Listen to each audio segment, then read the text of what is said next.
দিনটা ছিল ২৭শে November. Reception ব্রাইডের জন্য বুকিং ছিল। ব্রাইডের লোকেশনে আমি পৌঁছে যাওয়াতে ব্রাইডের মুখ থেকেই শুনে নেওয়া যাক তার রিকোয়ারমেন্ট কি।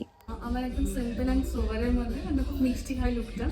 আইসটা যতটা সিম্পল পাওয়া যায়, ভীষণ গ্লিটারি বা একটা ডিপ রেড বা ওরকম কিছু না, লিউডের মধ্যে সুন্দর হবে।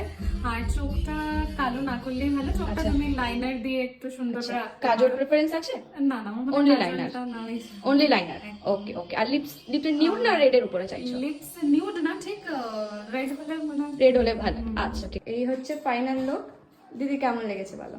আমার খুবই সুন্দর লেগেছে, খুবই স্যাটিসফাইড।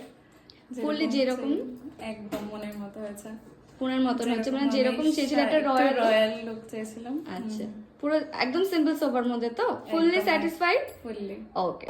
ভীষণ সুন্দর, ভীষণ মানে প্রচন্ড মিষ্টি লাগছে দেখতে, ওকে খুব ভালো লাগছে, ফুললি একদম ঠিকঠাক তো? ভীষণ ভীষণ স্যাটিসফাইড, খুব ভালো হয়েছে।